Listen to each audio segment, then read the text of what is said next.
Why do I end up like this? Hi, welcome back to my designated smoking area. How are you? How have you been, Tiff? What you been doing, huh? You look great. Yeah, you do. Anyway, today we're going to talk about my TBR for May. I'm so excited to talk to you about all these books. I'm really actually excited about this TBR. Like, listen, I never stick to my TBRs. Ever. But if I do stick to this one, it will be literally stunning, gorgeous, perfect, beautiful, amazing. Let's stop dilly-dallying and let's just talk about the books that we're gonna read, okay? First things first, for my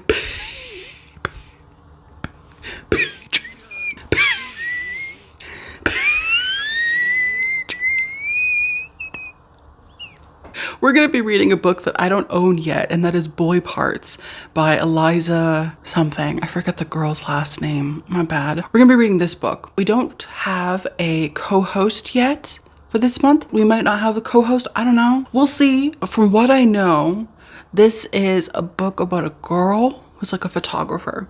She's taken photos all the time, and she takes photos of boys, men. Are they boys? Are they men? I'm not sure. She takes photos of them, you know.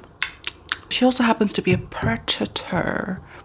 That's really all I know about this book. I don't really know a lot about it. All I know is that it's like supposed to be sad and maybe like also like a female rage kind of book. I don't know. If you want to join the Patreon, like I always say, you totally can. There's always a link in the description. We do reading sprints. We do readathons. We're having another readathon in May, which I'm very excited for. It's going to be like a game board. I'm so excited. There's also always Patreon exclusive content on the Patreon that's not on YouTube. So if you're interested, go ahead and join the Patreon. We would love to have you. So we're reading that in May. Let's talk about the other books on my TBR, shall we? Next up, I want to talk about Rachel Harrison. I think I want to read more of her books in May, maybe even do like a reading vlog. I think I've only ever read one of her books. But I know that she has these ones, and I think she also has Black Sheep, which I never bought. I also know that she has another book coming out that seems kind of like a vampire book. The cover is absolutely gorgerina. I barely know what these are about. If I'm being honest with you, Tiffany, I barely know what these are about. I know that this one's kind of like a witchy thing, and then this one's like a werewolf thing. That's literally all I know. I do really like Rachel Harrison. I've talked to her a few times. Very nice. I want to read more of her books. I literally also have no idea what Black Sheep is about. Let me know down below if you've read any of Rachel's stuff, if you liked it. Tell me which one of her books was your favorite. I know that a lot of people also were like, Jordan, you need to read Cackle. Like, it's so good, blah, blah, blah. You're right. You're absolutely right. I do. Tiffany, I hate that I've put this book on my TBR, but I saw like 1 or 2 comments, maybe from the same person, maybe from a different person, I don't know, telling me to read this book. I'm gonna add Gothic Hannah to my TBR. And listen, I'm thinking I might also do a reading vlog. Now, if you don't know what this is about, let me tell you, okay? This is about Corvina Clem. Corvina Clem grew up in this village. I think she honestly actually grew up on like the outskirts of the village. And her mom lived there. Her mom really didn't speak. I don't know why, but she like homeschooled Corvina. Her mom really isn't like a people person. She's kind of like an outcast. She's different from other girls. So Corvina grows up the same way. She grows up different from other girls. Corvina's 21 and Corvina gets a little letter. Corvina opens it. This looks so gross. This is just a tissue with lipstick on it. I'm not like a weirdo. And she reads it. Wow. This place called Varenmore wants me to go to their university. Corvina's like, I've literally never heard of this university, but I'll go, sure. Corvina, at her young age of 21, goes to Varenmore, this university that she's never heard of. There is no record of really, other than like maybe like a map or two. Corvina gets there. She meets her roommate, whose name is Julia. Or no, her name is Jade. Jade is like, oh my God, yeah. My roommate last year killed herself after dating one of the teachers. And guess who Corvina starts to have a little flingity fling with? That teacher. It's psychotic. I'm excited to read it though, because it seems awful. It just seems like it's the worst. Next up, we have a book that I've already started reading. I never finished reading it. I do want to finish reading it. I got approximately 87 pages into it. That is The Fury by Alex McAladides. Listen, when I was reading this, I really liked it because it really reminded me a lot of The Hunting Party by Lucy Foley. I love The Hunting Party by Lucy Foley. Like, why wouldn't I love this? And I did. I really liked it. I don't know why I never finished it. Also, I'm sorry. Can I just say something? Can I say something? Can I say something? Thank you. I hate this cover. I hate this cover. What is this? What in the name of Julie Andrews' butthole is this? What is this? I genuinely hate it. You're like, okay, Jordaline, you read 87 pages of it. Surely you know what it's about. That's where you don't know me at all, Tiff. I don't know. I don't remember what this is about. Let me read it, okay? This is a tale of murder. Or maybe that's not quite true. At its heart, it's a love story, isn't it? It says, and I quote, "It had all the necessary ingredients for a press sensation, a celebrity, a private island cut off by the wind, and a murder." This is about like this actress who invites her friends each year to come to this private island that she owns. And then somebody dies. I can't remember who dies. Maybe I didn't get that far. I feel like the actress dies. I don't know. I don't remember. I do want to finish this. I might do a reading vlog for this as well. Who knows? You know, we're just going crazy over here in Jordaline Reads. I'm literally sick of myself. I've literally forgot for a few months that I owned YA horror. That I just owned YA in general. Now I'm starting to realize, like, oh my God, I have all these YA books. So I'm going to try to add more of them to my TBR. First of all, I have Into the Sublime by Kate A. Borman. Literally obsessed. Oh my God. Just this cover, I mean, it's literally gorgeous. I don't even care if it literally sucks ass. I don't care if it is tongue deep into pussy. I don't care. So the back of the book says, when the cops arrive, only a few things are clear. 4 girls entered a dangerous cave. 3 of them came out alive. 2 of them were rushed to the hospital. 1 of them is soaked in blood and ready to talk. That's literally everything that I, personally, live, laugh, love. Why wouldn't I read this? I honestly love books about feral girls, like feral young girls. I know it's like a cliche, I know it's like a trope, but I love it. I can't help it. I love it. And then I also want to add to my TBR, White Smoke by Tiffany D. Jackson. This was very kindly gifted to me by Scott. Thank you so much, Scott. You're like literally an angel. I'm so excited to read this book because, and I know it's been a while since it came out. I've heard so many good things about it. So in this book, we're following Marigold. Mary is running from ghosts. Mary is moving with her blended family from California to this new city called Cedarville. Mary is kind of happy to get like a new start. Mary also has to deal with like her annoying stepsister Piper, but then also there's the house. The house that they move into, there's some weird shit going on. There are things that are happening in this house that Mary doesn't live, laugh, love. For instance, household items vanish, doors open on their own, lights turn off, shadows walk past rooms, voices can be heard in the walls, and there's a foul smell seeping through the vents that only Mary seemingly can smell. Not only that, but her annoying stepsister Piper tells her that she has a friend that nobody else can see that wants Mary gone. The moment I read that there was like whispering and shit in the walls, that there was some weird ass smell, I was like, I'm in. It kind of reminds me a little bit of No One Gets Out Alive. I hope that this is spooky scary. I hope that this is so good. While we're here, I do also want to talk about my TBR for the things that I want to read / watch on Storyverse, which happens to be today's sponsor. Thank you so much to Storyverse for sponsoring this video. Storyverse is a brand new experience and approach to reading and watching content. The way that Storyverse works is that it's a bridge between literature and digital storytelling, hoping to bring you deeper and closer into the stories that you consume. And a few of the stories that I'm really interested in checking out on Storyverse in May happen to be Blood Moon, which is like this 1980s inspired Stranger Things-esque story about these 3 college dudes. They're all like in their dorm room and they're playing a game. One of the dudes, let's call him Paul, is like, oh my God, stop, shut up you guys. Spooky Shelby is on. So he runs over, he turns on the radio, and this girl goes on and she's like, oh my God, the blood moon, it's all spooky and stuff like that. And she starts telling the story about this guy who killed himself a few years ago at the same college because he was getting bullied pretty badly. And this dude who like took himself out, wrote a note, and was like, hey, I'm gonna haunt the everything fuck out of all of you. It's over for you hoes. It's over. These 3 dudes are like, haha, stupid, whatever. We don't believe it, blah, blah, blah. And all of a sudden there's like a knock at the door. Also, can I mention that this guy who self-exited, he used to work at like a noodle shop. There's a knock on the door. One of them goes and opens it up. There's Chinese takeout. There's noodles at the door. None of them ordered anything. And so they're like, ha ha ha. Jokes, jokes, jokes. This is all jokey jokes, jokes. They go back and forth like, what do we do? Do we open? Like, no, we shouldn't open it. But they eventually do. And they find fortune cookies. And those fortune cookies might have their fates already decided on them. So I'm really interested in reading that one in May. I'm also thinking I want to read the other one called Manifesting Murder, which isn't out yet, but it's coming out on May 1st. And it's about this girl. She's like had her heart broken, as we all have. She's like, okay, but how can I get revenge? How can I get back at this guy who like totally ruined my life? And so she crafts a deadly experiment to seek revenge on her former boyfriend. We don't know what that means. I don't know what that means. But she apparently is gonna do some weird fuck shit with some like experiments. It's weird.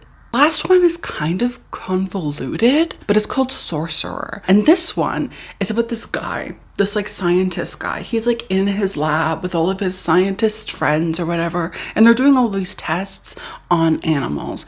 And at the end of this day, they all kind of agree amongst themselves. They're like, we're gonna come back like in a month or so and like experiment on people, because I think we're ready to. We learn because the scientist guy is being followed by this reporter who the scientist thinks is sleeping with his wife. The reporter is like, hey, like, what's going on? Tell me what you think is happening, blah, blah, blah, blah. And the scientist is having all these like, I don't want to say flashbacks, but he's having all these visions of his wife and this reporter guy. Poor King. I did read / watch a little bit of this one, and if you've read / watched it, you know what I mean when I say poor King. And it says, and I quote, a scientist on the verge of reality-altering breakthrough is thrust into danger and forced to put his secretive experiment to the ultimate test.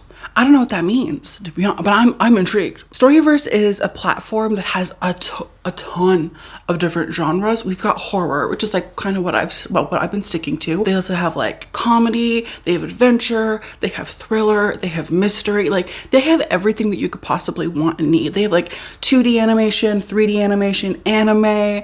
It's crazy, Tiffany. The amount of content on this app, this like pretty new app, is insane. I really like this app. I really love the animation styles because each story has a different style. There's so much for anyone and everyone. And the stories are short, they're compelling, they're narratively diverse. I'm a big fan of this app. I've been scrolling on it for the past like week, 2 weeks of my life, and it's been so good. I hope that you check it out. Again, check out the link in my description. Download the app. It's available on iOS and Android. Thank you so much once again to Storyverse for sponsoring this video.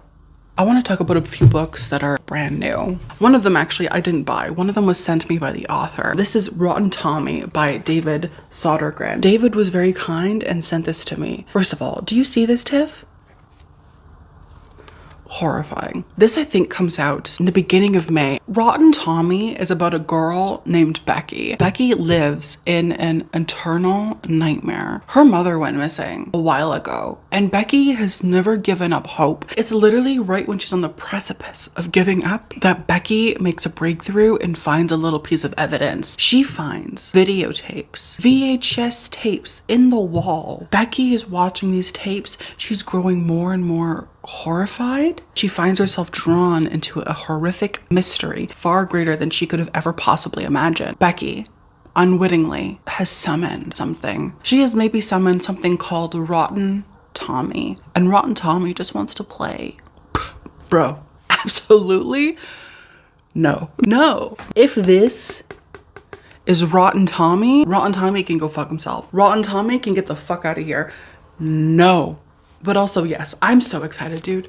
I literally can't wait to read all of David's books. It's my dream, my hope to read every single one of this man's books because they're so good. 2 other books that I recently bought, both of them are by the same author. That is The Fungus by Harry Adam Knight and Carnosaur by Harry Adam Knight. Tiffany, do you see this book? That's a dinosaur, Tiffany. Did you know that Harry Adam Knight wrote this horror adventure novel about a dinosaur before Jurassic Park came out? Did you know that Harry Adam Knight was doing dinosaur shit before Michael Crichton? I didn't until recently. Like, I'm excited to read this book. Don't get me wrong. I'm fucking excited to read this. But fucking this? Let me tell you what this is about. I'm begging you. Let me tell you what this book is about. In this book, we're in this place called Worcester. And nothing really ever happens in Worcester. But then one day, this farmer is found on his property, dead. He's found dead, and seemingly by some kind of like animal attack. And so this like reporter guy, this journalist named David Pascal comes about, and he's like, this is suspicious. Let me just root around. Let me find out what's going on. Not only that, but then there's like this rich guy named Sir Darren Penward who comes over and he's like, hey guys, don't worry. I know what happened. A Siberian tiger got out of the zoo. Must have mauled him. That's too bad. Poor farmer boy. This other witness comes up and is like, actually, I don't know what I saw exactly, but it seems like what I saw, just based on the physical description that I could give you, has been extinct for 60 million years. That's right. Somebody saw a fucking dinosaur. And Penward, this mysterious rich dude, is like, what? That is crazy. That's crazy. That's crazy. And it says, can Pascal uncover the truth before Penward's creatures escape to wreak murder and havoc on the unsuspecting populace? It says below in another paragraph, first published in 1984, 6 years before Michael Crichton's Jurassic Park, which shares many of the same plot elements. I'm sorry, that's literally just them being like, Jurassic Park is a ripoff of this.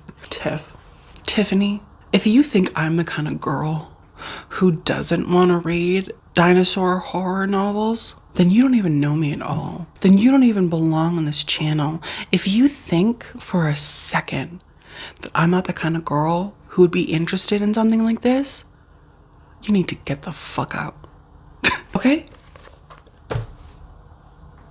I also have The Fungus by the same author, Harry Adam Knight. This cover also is just, ugh. Imagine you're a scientist. You are trying to solve the world's starvation, hunger problems. World hunger just rests heavy on your heart, as it does for all of us. So you think to yourself, as a scientist, you're like, what can I do to solve world hunger?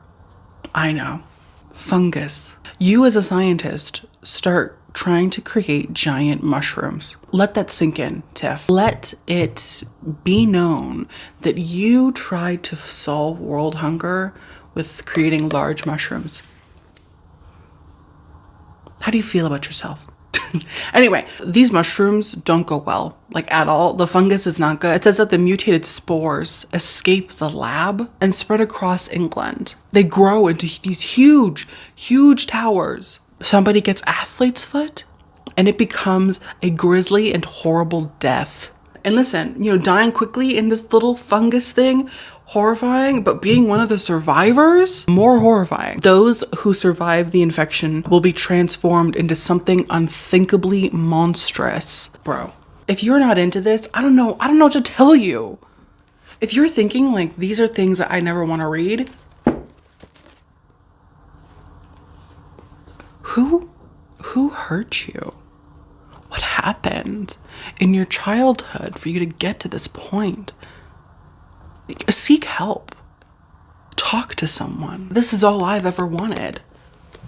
If I'm being honest with you, Tiff. Anyway, we have 2 books left, okay? Let's go over them. First of all, I have And Then She Fell by Alicia Elliott. Bro, do you see this? My brother in Christ, do you see this? The trees closing in, the actual fear you can see on her face. Oh my God. Honestly, this is very much giving me one of those like white woman thrillers where it's like white woman is new mother and wife. Also, white woman is targeted.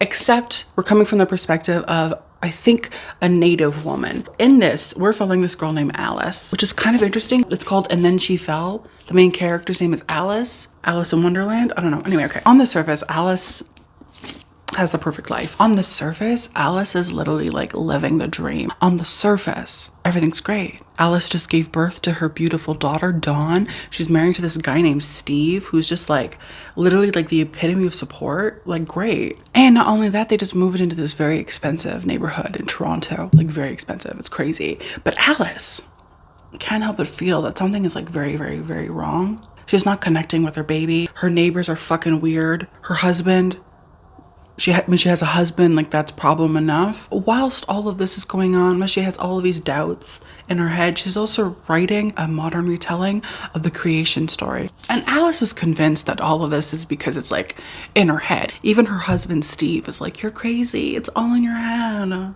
You're just a fucking crazy woman. You're just a bird-brained bitch. Like that's what he says to her. And Alice is kind of like, yeah, maybe you're right. But then she finds herself losing time, starts hearing voices. And something that seems so sort of innocuous in the beginning turns very threatening with her neighbors. So Alice is like, maybe I'm not fucking crazy. Maybe this shit's really fucking happening. And it says, Alice feels that in her creation story lies the truth and the key to her and her daughter's survival. She just has to finish it before it's too late. Listen, can I be honest with you? I want to read this mostly for the cover. And then also, I love a good like paranoid woman kind of book. The last book that I have on my TBR is this one called A History of Wild Places by Shay Earnshaw. This was like a huge thing, like 2023, maybe even 2022 actually. I think I got this copy from when Book of the Month sponsored me. If you want to sponsor me again, Book of the Month, I'm here. This genuinely sounds like such a good thriller mystery novel. So in this, we have this dude named Travis. Travis is famous for knowing how to find missing people, right? Like, people are like, my sister is missing. And then Travis is like, she's in the attic or whatever. And then she's in the attic. He's hired one day by these people to look for this girl named Maggie St. James, a well-known author of dark and macabre children's books. So Travis takes it because he's like, this is like literally child's play. Travis goes missing. Travis goes missing. And they never find Maggie. Suspicious and weird. This place is called Pastoral, by the way, and this reclusive community was founded by like-minded people searching for a simpler way of life. It sounds really fun and not like a cult at all. It's after he finds Pastoral that he goes missing, this Travis guy.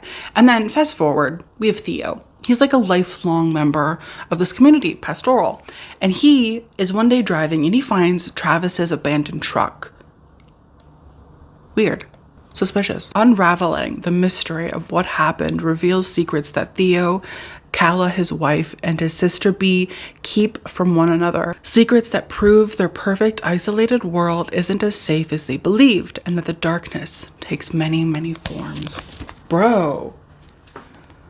Does that not sound so cool? It sounds kind of like culty, kind of like everything outside is evil. It's like very much giving like The Village.